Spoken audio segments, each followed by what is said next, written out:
Putra Media Timur di mana saja Anda nonton tayangan kami pada sore hari ini. Perlu untuk kami informasikan untuk Anda bahwa kami menyajikan satu informasi yang luar biasa, di mana tahun 2020 ini adalah momen politik dan semua orang tentu akan mengeluarkan energinya untuk khususnya para politisi berpikir bagaimana membangun daerah.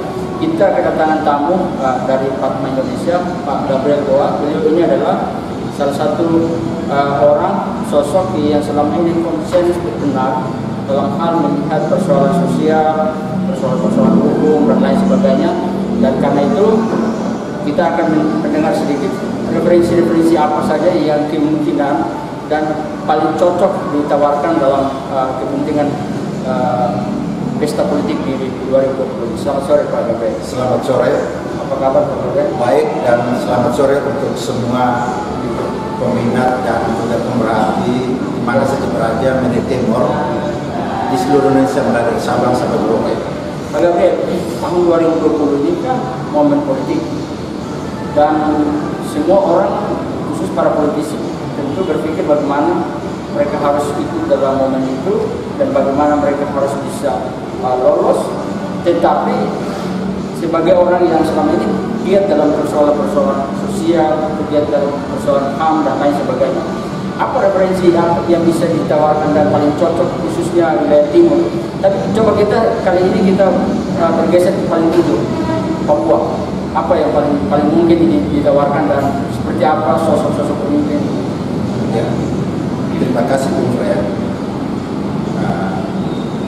Pemilu atau pilkada ini tidak sekedar merebut kekuasaan, tapi justru kekuasaan itu digunakan untuk kepentingan publik, yaitu untuk kepentingan komunitas, yaitu memperjuangkan hak masyarakat sehingga masyarakatnya itu justru semakin sejahtera dan kepentingan yang utama kepentingan publiknya, kepentingan masyarakatnya, bukan kepentingan kursi pribadi atau profesinya. Dan khusus untuk Papua, Papua ini kan Papua Indonesia masuk di Papua sudah lama, dan Papua ini sumber daya alamnya yang sangat luar biasa, tapi perlu juga diimbangi dengan kesiapan sumber daya manusianya.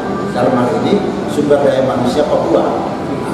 Papua ini baik orang asli Papua maupun pendatang berawal untuk masuk ke Papua, khusus jadi Merauke itu melalui programnya Pak Harto, melalui Impres nomor 1 tahun 86, yaitu program transmigrasi untuk mendorong dari Sabang sampai Merauke supaya ada satu Indonesia, tapi juga untuk membangun kesejahteraan melalui program transmigrasi. Oh iya, ini dikasih contoh Merauke ini ya? Merauke, jadi Merauke ini waktunya Pak Harto itu mau dijadikan dia sebagai lumbung pangan nasional, dan itu terbukti dengan mendorong baik orang lokal maupun pendatang melalui program transmigrasi, terutama dari Jawa maupun dari Nusa Tenggara Timur, untuk mempercepat proses pembangunan di Papua, khususnya di Merauke. Nah, itulah didorong waktu awal. Maka kita sangat mengharapkan ke depan Merauke ini tidak hanya sebagai wilayah lumbung pangan nasional, tapi dia menjadi lumbung pangan internasional. Mengapa Merauke? Saya katakan demikian karena Merauke ini adalah pintu masuk Indonesia, wilayah terdekat Indonesia untuk ke Pasifik Barat, termasuk ke New Zealand dan negara-negara di Pasifik. Maka kita tidak hanya orientasi ke dalam, kita juga harus go internasional. Maka kepentingan pangan di daerah-daerah Pasifik bisa mendapatkan dari Merauke.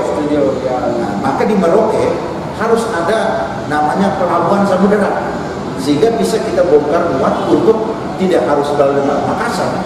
Dari Merauke bisa langsung ekspor ke Pasifik sampai ke Amerika Latin, Australia, New Zealand maupun ke Amerika. Kalau begitu, seperti apa calon-calon pemimpin kalau selama ini kita bicara soal konsentrasi melihat pangan dan lain-lain? Pemimpin seperti apa loh yang paling cocok kalau misalnya? Jadi khusus Papua ini sensitif saat ini. kita harus mempertimbangkan putra-putra daerah Papua untuk merebut kekuasaan di Papua, tapi kita juga mengharapkan putra-putra Papua yang punya keunggulan SDM-nya untuk menata Papua ini menjadi maju dan sejahtera. Nah, ini kita lihat siapa sih rekam jejak untuk bisa mengangkat ini. Tapi dengan adanya transmigrasi waktu itu dan sekarang mereka sudah menjadi bagian yang tak terpisahkan dari orang Papua dan menjadi orang Papua.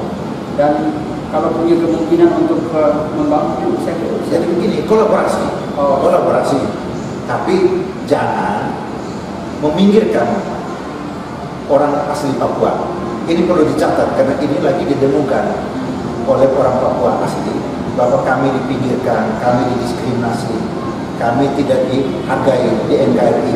Maka sebagai anak bangsa kita harus mendorong putra Papua untuk maju, tapi kita yang lainnya mensupport. Misalnya mensupport putra Papua ini supaya satu visi misi untuk go internasional, bukan hanya ribut ke dalam, tapi go internasional. Maka ini sangat penting. Pak Gabriel, secara putra-putra Papua yang kita harapkan adalah orang yang pernah juga berkembang di wilayah lain. Tidak hanya kacamata kuda, oh karena saya Papua hanya Papua saja, tidak. Nah, salah satu contohnya, saya ambil contoh adalah saya kenal baik yang namanya Pak Paskalis Imadawa. Beliau ini pendidikannya di Flores, besar dalam arti bekerja di Flores, menjadi seorang jurnalis, saya kenal baik, dan dia punya keinginan untuk HAM juga untuk bagian penegakan hukum dan HAM nyambung dengan visi misinya perjuangannya Papua Indonesia, dan dia mau membangun wilayah kampung halamannya di putra Papua, dan kita mengharapkan beliau harus maju. Kita dorong beliau maju untuk mengangkat Merauke ini tidak hanya dikenal di Papua saja, tapi juga secara nasional dan juga internasional. Itu salah satu contoh. Misalnya di transmigrasi kita dorong putra terbaik dari transmigrasi siapa?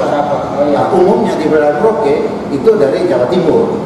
Saya kenal baik, kenal wilayah Merauke, dan anak-anak yang jadi transmigrasi di Merauke banyak yang berhasil. Nah, salah satunya putra Jawa Timur tapi kelahiran Merauke adalah misalnya Pak Subani.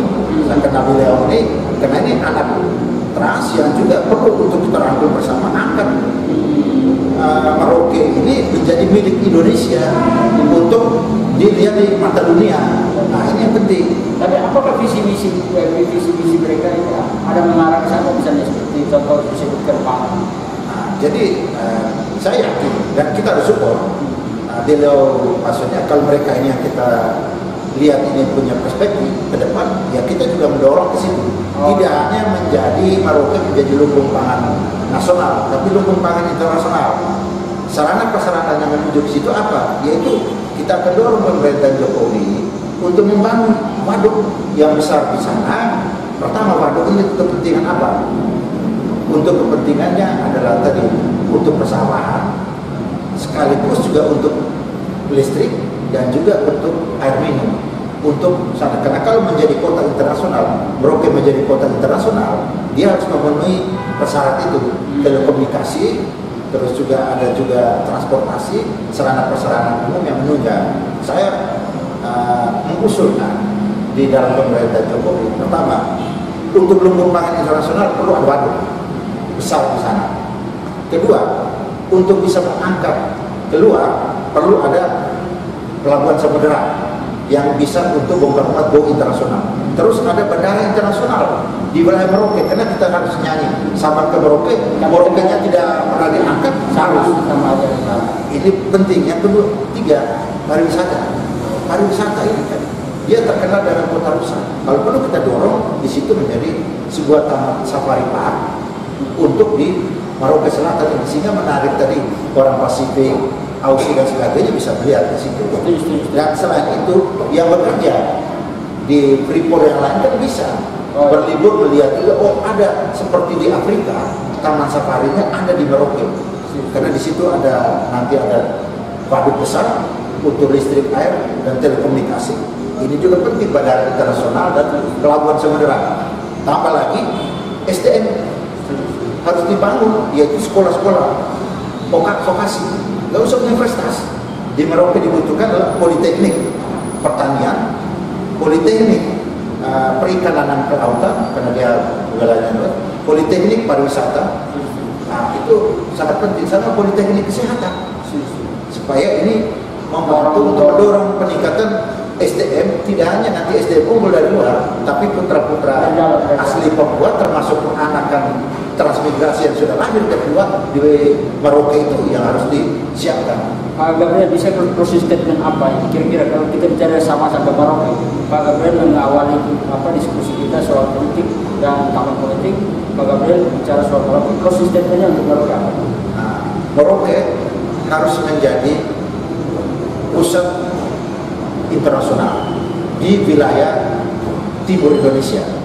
Nah, seperti Sabang dan juga nanti Sabang dan Merauke. Merauke kita tidak dengar lagi dia menjadi tidak terdengar, tapi juga menjadi Merauke yang sangat maju. Dia di situ adalah pusat lumbung pangan internasional, pusat pariwisata internasional, termasuk juga menjadi kota pendidikan internasional yang ada di sana untuk orang-orang Pasifik bisa juga studi di situ selain orang Papua sendiri. Pangan itu salah satunya. Pangan ini salah satu, maka perlu ada politeknik pertanian di situ. Oke, terima kasih Bang Gabriel sudah ada di Media Timur. Demikian kita akan ikuti lagi episode berikut wawancara kami bersama Pak Gabriel Goa terkait dengan momen politik, tahun politik, dan seperti apa figur-figur ke depan. Terima kasih Pak Gabriel. Ya, terima kasih. Kami juga salam dari titik nol di Sabang, kami sudah masuk, maka ke depan kami akan masuk ke Merauke sebagai titik nol dan ini menjadi titik awal untuk go internasional.